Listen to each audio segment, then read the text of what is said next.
Starting recording now.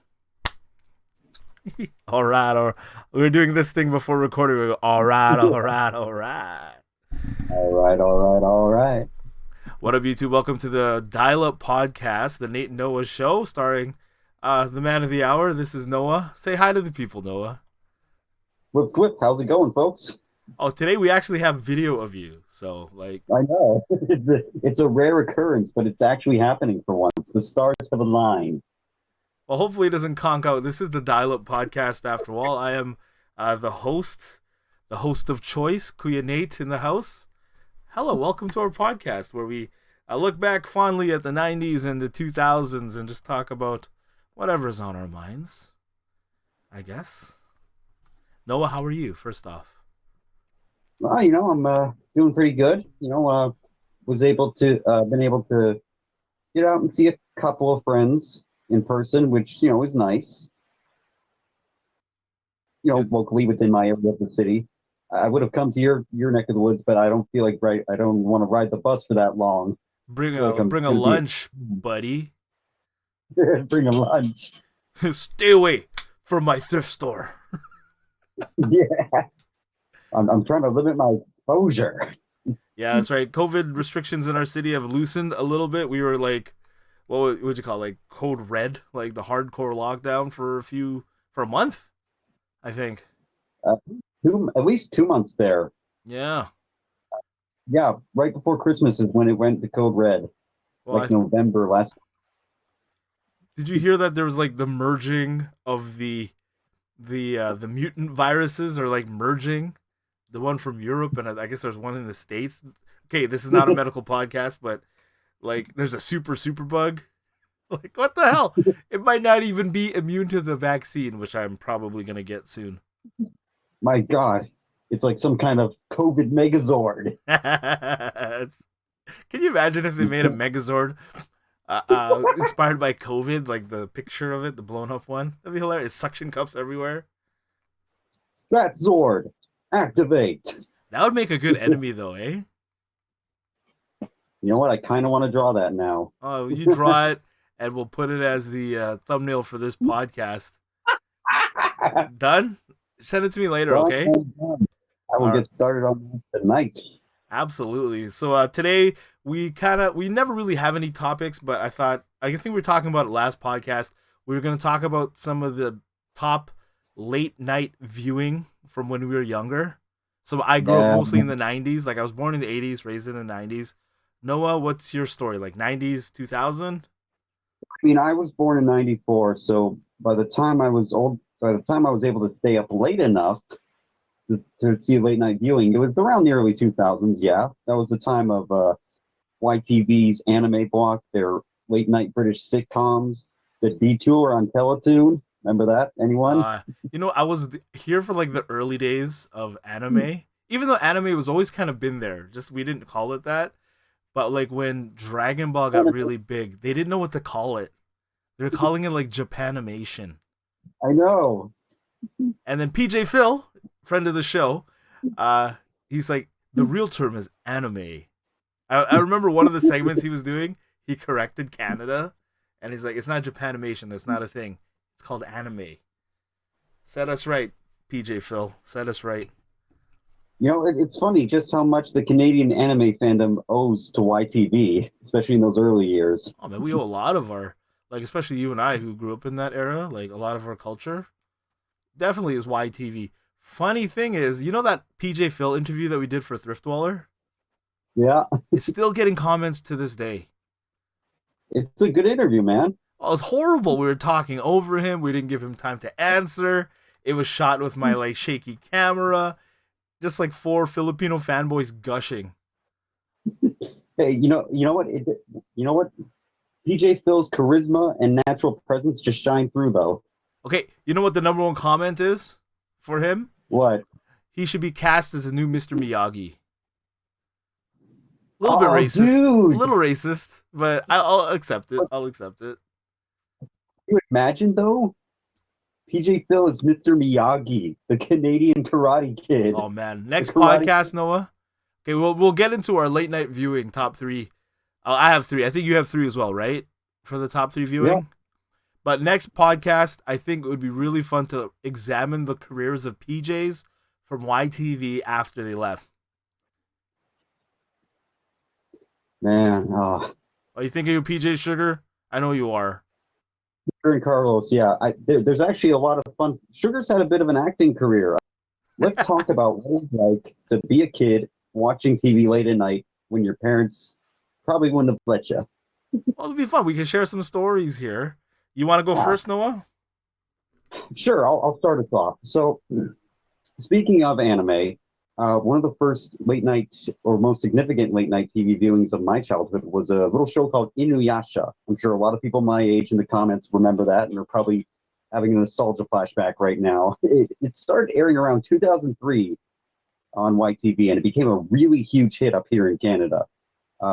To the point that in 2004, I think Inuyasha was like one of Google Canada's top 10 search results. Really? Yeah. Wow. And like it's by Rumiko. It's based on the manga by Rumiko Takahashi, who also did Ranma One Half, Maison Ikikyo, and all that good stuff. But Inuyasha has always been my favorite of hers, just because the characters are great. They have good chemistry. The action is fantastic. Feudal Japan, you've got fantasy and demons and all that craziness, and Canadian voice cast for the dub. Always a plus. It's probably a big reason why it aired on YTV. Because I noticed that a lot of anime that aired on YTV had Canadian voice actors. So I guess it factored into that Canadian content regulation. Anyway. Okay, I want to ask you a question though before. Why was it late night? It's not rated R or anything, is it? No, like it was TV-14, but see, because YTV is based in Toronto, Ontario, and we're here in Winnipeg. So there was a time zone difference of about 2 hours. Inuyasha would air on YTV at 10 on Friday nights, but the broadcast wouldn't happen here until midnight. Oh, so it became late night for everyone watching here, unless you had unless you were one of those rich cable kids who had YTV East and West. Rich kids. Damn, yeah. Us brokies over here. But yeah, it's still one of my favorite animes to this day. It recently actually just got a sequel. And, Inuyasha was one of the first mature-ish animes I watched. It was more violent than something like Pokemon or Digimon or Sailor Moon or even Dragon Ball Z, because Dragon Ball Z was edited in its original dub up here. So, man. I remember there's one scene where every time they had blood, it was always switched to black and white. Or if people died, you could tell they added something look, that the plane exploded in the air or whatever. I can see their parachutes opening. They're all okay. No, they weren't. They were blown up. They dead. They dead now. What was it? Instead of being sent to hell, it was the next dimension. Snake Road. Oh man. So Inuyasha, all I can tell you that I know about it is it's a cat man. Cat man with a sword that's backwards? No, that might be a different anime. I think that's a different anime. You might be thinking of Rurouni Kenshin with the backwards sword. I don't know. Shout out to my friend Rap. He tried to make me watch Inuyasha and all those. I didn't get into any of the animes he shared with me. Hey, GenerationRetro.ca selling 2 animes or 2 movies from Inuyasha though. Poser. Yeah, just just letting people know Inuyasha, all 4 movies were pretty good. I tried to watch them actually. All the movies that I sell online, I rip them first. I don't know if I'm supposed to say that on camera, but I do. Real talk. I couldn't get into it, man. I just couldn't. I don't know why. You showed me some clips. I fell asleep. I mean, not everything is going to be everybody's cup of tea, and that's great because different strokes make the world go round. Okay, is it great because of rose-tinted glasses looking back? A lot of stuff that I know is trash now, but I still watch it because I grew up with it. Or is it genuinely good writing, good storylines, good development, and all that?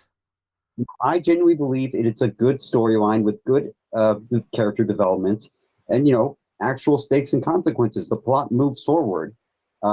There's always going to be a bit of nostalgia when talking about this kind of stuff because it was something I was exposed to early on. But I do generally think Inuyasha still holds up. Okay, that's a good pick. That's a good. We'll close with that one as Noah's first pick for his top 3 late night viewing. I was expecting edgier stuff, but we'll accept it. We'll accept it. Let us know in the comments below if you have any other things that you want to share. Don't worry, we'll get edgy. Okay, I don't want to know. Okay, here's mine. Okay, I grew up a lot earlier than Noah. Okay, for my first, remember late night watching. First time I remember this, I still was sleeping in the same bed as my parents because we kind of grew up at my grandma's house. It's like a 1-bedroom thing, so we'd have a TV, and my parents let me watch TV late with them. Why TV at night was like a rap song called Rap Attack by MC Pirate. I remember it, I think it's as early as 1992. Why was it on at night? I don't know. Maybe it was edgy. But to me, it's like the accumulation of everything of the early 90s. I will show it to the audience here. I don't know if you had a chance to see it yet, Noah. It's pretty ridiculous. I'm not going to lie. Most of my spare time has been devoted right now to playing Doom on the Switch. Okay, you have to watch it after this podcast. If you watch it, if you're a viewer and you watch it, let me know in the comments below. MC Pirate. I'm gonna make it my mission to find out what happened to this guy. But basically, the music video, it's just like a short music video. It's horrible lyricism. The beat is pretty stock 90s beat. It's ridiculously filmed in a playground somewhere in Ontario, I'm assuming. I mean, where else did it be filmed? And it had some of the sweetest haircuts and breakdance moves you've ever seen. MC Pirate. I'm making it my mission to find out what happened to that guy. I Googled him. I get a bunch of like artists from India. No disrespect to our Indian brothers, but like MC Pirate, what happened to him? Let me know in the comments below if you're from that area. I bet you he spent a lot of time writing that rap. One of the lines that I remember, my cousins and I used to always make fun of it. He'd go like, "I was born in London, Ontario, rocking to the beat of my stereo." There was one kid in that I thought had the coolest hair, though. Obviously, the viewers are seeing stock footage of it here. Okay? But why did it come on late at night? I don't know. But it's one of my fondest memories, early memories. And you didn't watch it, so really got nothing to add, Noah. I'm sorry, I've been on a Doom kick. The ripping and the tearing, the ripping and the tearing. Oh my god, you watched that, but you don't watch MC Pirate? Linked in the description below. I expect everyone to watch it for the next podcast. Yeah, and let me know if you know what happened to MC Pirate. That's my first pick, Noah. You know, that's still not the dumbest MC name I've ever heard. MC Peapod still takes the top spot for me. Never heard of him. That was a real artist. MC Peapod. He sang the Digi-Rap on the Digimon movie soundtrack. Moving on. Number 2 for you, okay. Noah. What is your second pick for your late night viewing, like, I don't know, nostalgia kick? So before we get into the stuff I really shouldn't have been watching, you guys, you remember Teletoon, right? Of course. Good old Teletoon. So when I was a kid, at night, Teletoon had a block of retro cartoons from the 60s. You know, the stilted animation, the repeating backgrounds. It was stuff like Rocket Robin Hood and all that. Love Marvel that show. Super. The one show, though, that really caught my eye, and knowing me, of course it caught my eye, the 1960s Spider-Man cartoon. That was on a late night? Yeah, that aired very late here on Teletoon. Okay, was it like the Spider-Man one? Spider-Man. Yep. Okay. That one. Yeah, that was a good one. I like that. That was my first exposure to that cartoon, and it was right after the Spider-Man movies that started coming out. I mean, I'd always been a Spider-Man fan, probably since I came out of the freaking womb. Yeah. But, you know, something about that cartoon really caught my attention. I don't know, it's that weird 60s surrealness, especially in the later episodes, where he's like going through dimensions and crap. You know what? It's the intro song. I mean, that is the iconic Spider-Man song, though. Definitive. Even the Ramones covered it. There you go. That was a good. You know what I used to do when we used to have like VHS rental places. This is way before the internet. They used to have re-releases. They made it look all new. Like they released these VHS tapes. Watch Iron Man and the Hulk and Thor and X-Men and well, I don't think they had an X-Men one and Spider-Man. And they were just like not even the whole series, just like 2 episodes from these old cartoons in the Yeah. 60s. But they made it look so fresh and there was me buying them, renting them, and they were just these crappy old cartoons which I loved. Tony Stark makes you feel da-da-da-da. The music is great.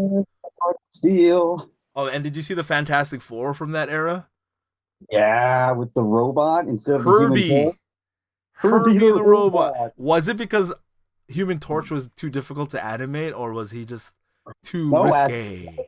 there was a lot of urban legends about why the Human Torch wasn't in that show. Some people thought it's because kids would imitate him, lighting themselves on fire. Which I mean, come on, kids weren't that stupid even back then. Yeah. The actual is that there was a Human Torch TV show in development at another network Uh-huh. that never went. But still, the contract negotiations prevented Human Torch from appearing in that Fantastic Four cartoon. That sounds more plausible. That was the exact reason why it happened. There you go. Look at that. We're talking about Spider-Man and we get some good conversation about Fantastic Four. I like it. No, but the original Spider-Man was good. Do you remember they had like all the enemies on there? Electro, Lizard. Yeah. Sandman even? Who? Not even the 90s series had Sandman. Sandman, yeah. Instead, we got Hydro Man. Ooh. Hydro I mean, Man. I love the 90s show, but that's one point I will criticize. And, again, the reason Sandman wasn't in the 90s show, contracts. When James Cameron was developing his Spider-Man movie in the 90s, Sandman was supposed to be one of the main villains. So they couldn't use him for a show. Sadly. Okay, since we're done talking about the old Spider-Man, it was great. The 90s me. Audio only. I want to hear this. The original cast. With the original cast? As far as I know, yes. I haven't heard the audio starter, but if somebody wants to leak it onto the Internet Archive, you'd be my guest. For people who don't know what we're talking about, in the 90s there was a Spider-Man cartoon which was really great. It had Venom, had Spider Slayer, Spider-Man turning into a spider, all the great storylines. And in the final season, I guess there was Mark Hamill. Hobgoblin. There you go. Mark Hamill is Hobgoblin. But there was like this parallel dimension storyline with all these Spider-Mans in it. And Mary Jane from our Spider-Man's universe falls into like a portal or something and they can't find her, right? Because of the Green Goblin. That happened back in season 3. And I think in one of the later seasons, it seemed like she came back and then they got married, but it turned out she was a clone. I did not know that. Wow. Anyways, Madam Web. Who is she? She's like some interdimensional being. Is she like a Beyonder or something? Kind of like on that level, yeah. Yeah, and so she helps Spider-Man, befriends him, and they go off looking for Mary Jane, and that's like where the show ends, I guess. The whole series ends there. On a cliffhanger. After they meet Stan Lee, of course. After they what? After they meet Stan Lee, of course. Oh, okay. There you go. That's what we're talking about. Anyways, that's not bad for your number 2 pick, Noah. Spider-Man, the retro cartoon. Yeah. How will I beat that? Sorry, go ahead. When you were talking about VHSs being gussied up to look like newer cartoons when they're actually old cartoons, yeah, I have a DVD of Spider-Man cartoons from the 60s, but the cover and the logo is from the 90s cartoon. See? So I gotcha. I know. Even in the DVD era, they were still doing that. Man, I wish I still had those VHS tapes. They cost me $5 from the rental store. It was like the Mole Man. That was a good deal back then. Wow. Well, anyway, for my second pick, late night viewing, I don't know how many other people my era would remember this or share this type of thing, but one of the badges of honor in school was to see how late you could stay up.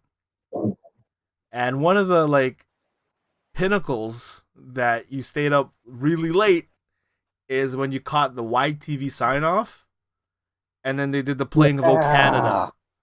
And distinctly, I remember O Canada featuring one of my favorite PJs, one of my early crushes, PJ Ashna, like appearing. I think she was even singing the O Canada. I'll put a link to the description below about the one I'm talking about. But this is one of the few sign-off O Canadas that I remember. They have stock footage of kids playing on playgrounds and the Canadian flag waving out there. But that was always a badge of honor Hmm. if you got to see that, and then they went to like the color bars. Did you ever? Did that happen in your era, Noah? Actually, they were still playing it as far as I remember until like middle school for me. It was very early in the morning though. The OCAT, yeah, it was like I think you once you hit 3 o'clock was me. 3 a.m. was when they did the Actually, sign off. 'cause I used to wake up for school at around 7 a.m. and sometimes I would wake up just a teeny bit early, around 6:30, and it would be on just randomly. Oh, it's probably because they're starting their broadcasting day. This was after they went 24 hours though, so I Oh, mean, obviously I assume they were contractually obligated to play it because I yeah, haven't seen it in years. filling out that block of time they need to fill out. In Canada, you can only show a certain amount of or commercials for cartoons or child-based programming. That's why we had PJs Mhm. fill out that time because most of our And cartoons a came from certain, the States, right? So it was that time frame, that Canadian time frame, that they had to fill. yeah, the YTV. Oh, I still remember the first time I heard it. I was weirded out because one of the verses was randomly in French. Ah, I remember that. That's funny. That was my I badge of can't for honor. the, can't for the life of me remember the French verse, but if you show me the video, I'd immediately start singing along.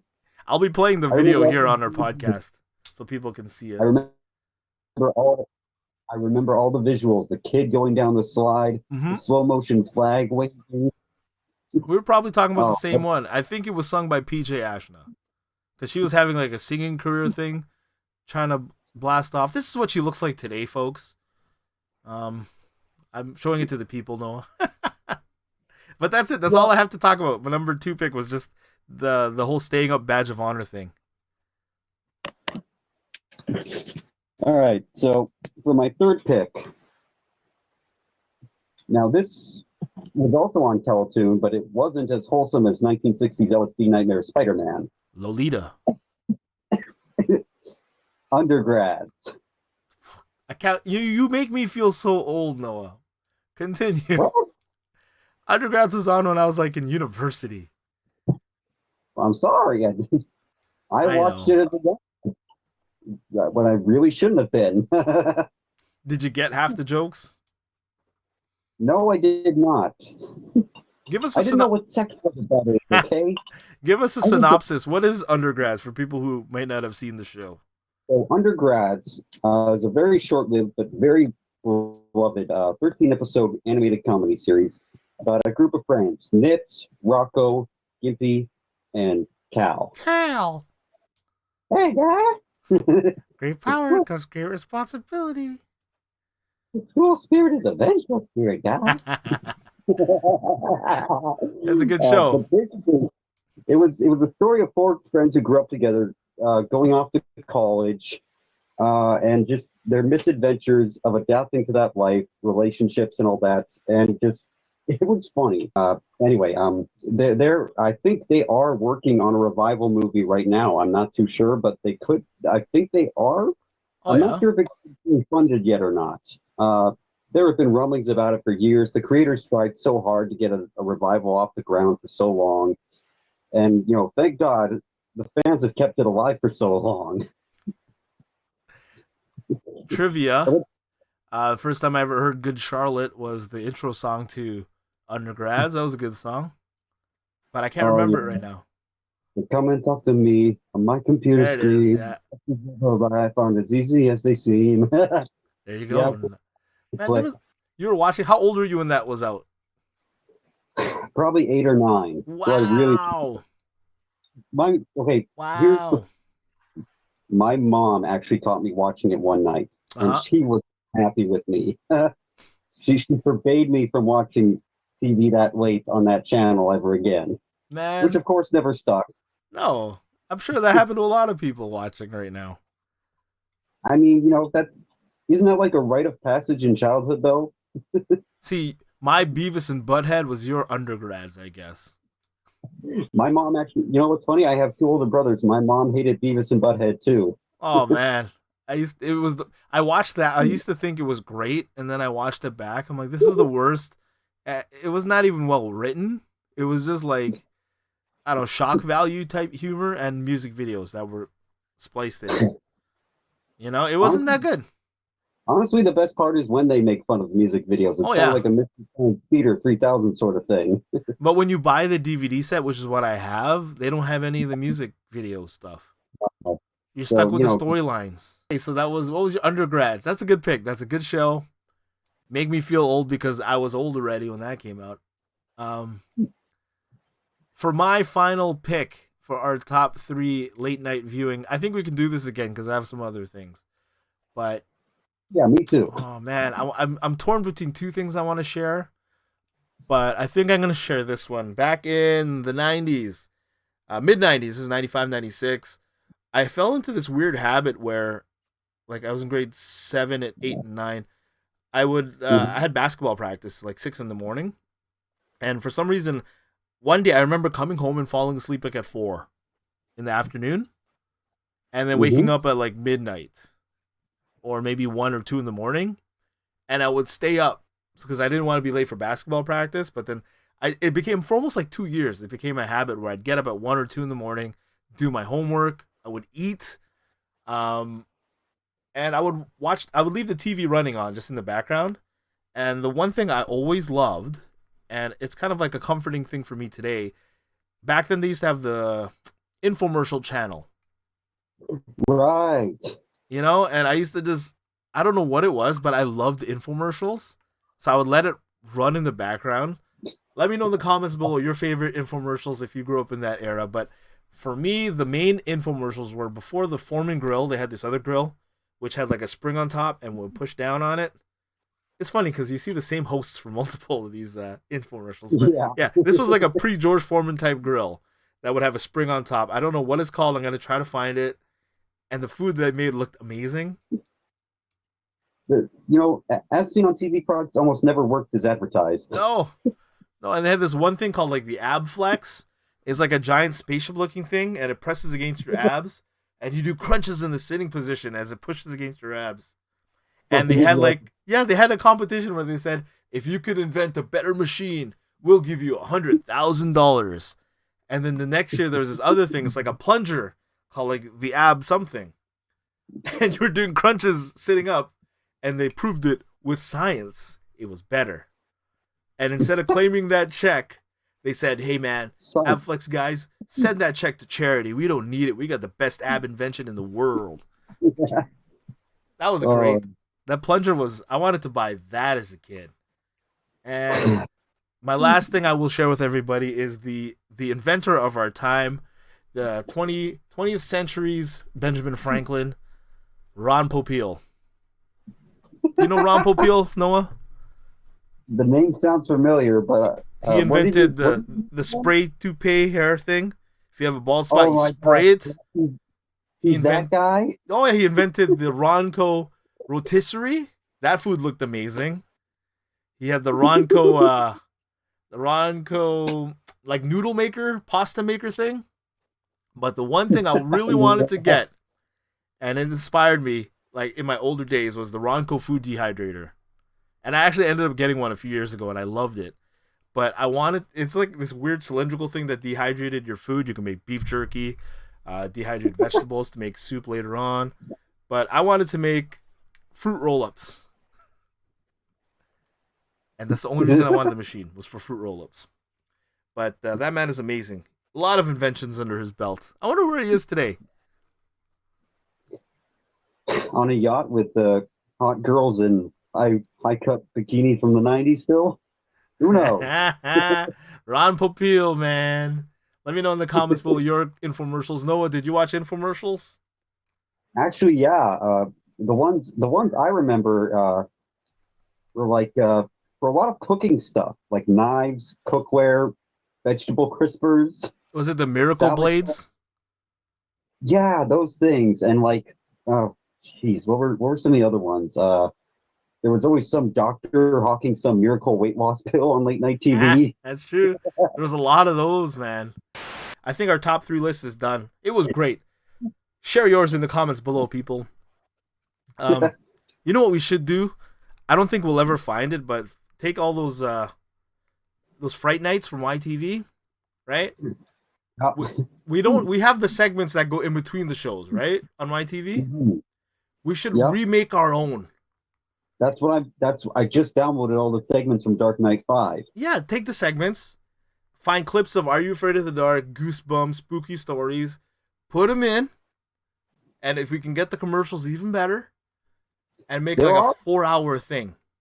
there are YTV commercial breaks from that era on YouTube. So there's actually a lot of them. So We have to I got, recreate one, Noah. I'm working on it right now. I got my new computer, new video editing software. Ooh. 4-hour Fright Nights.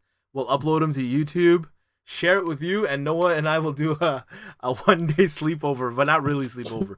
But you come over, we'll watch Fright Night, commercials and all. I'll bring the fruit roll-ups. For people who, yeah, we'll have vintage snacks. That'd be great. For people who don't know, Fright Night was a collection. Every Halloween on YTV was a special we looked forward to. A collection of horror-based show for kids or thrillers or whatever. Freaky Stories, Buffy the Vampire Slayer, stuff like that. Man, I can't find any footage of like the first 3 Fright Nights. I think 4 and 5 are out there.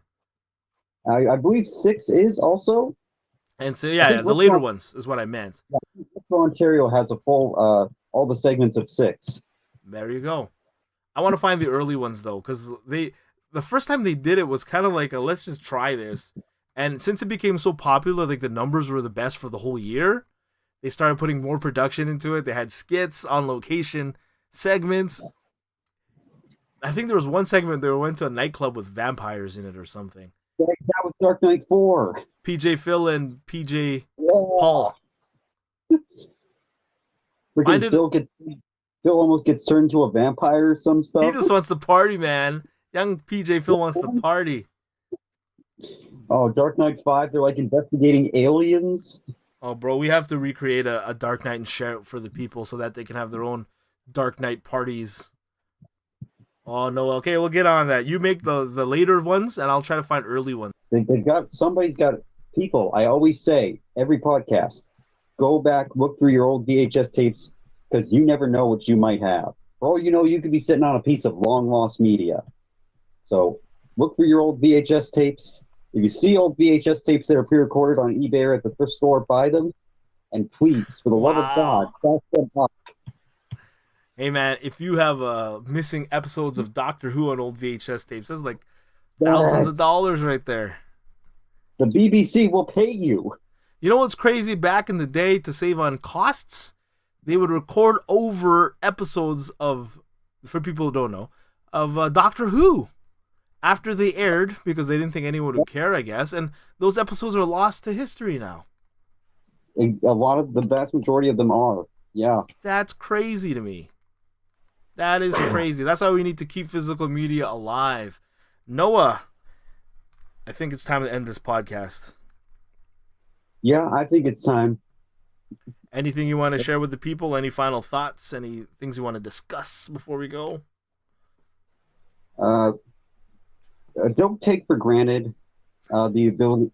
Don't take for granted the fact that we have so much available to us at the click of a button. And always remember, if there's something you really enjoy, maybe try and preserve it, because in this digital streaming age, you never know when someone's going to take it away from you, sadly. So, I feel like I should be airing clips of that "Oh Canada" thing over your talking, which I will be doing for the edit of this video. And as always, everybody stay safe out there. Oh, man, this was great. I enjoyed running through nostalgia lane with you, sharing these thoughts. Share yours in the comments below. Thank you very much for watching the Dial Up Podcast, the Nate and Noah podcast. I don't know why we keep reverting back, but yeah, stay safe, everybody. Subscribe. Check out generationretro.ca for all your shopping needs. There's not much on there. I've been very lazy putting stuff on. I'll say busy. Thank you very much for watching. This is Nate, and that is... You are Noah. No. Peace. Take care of yourselves and each other.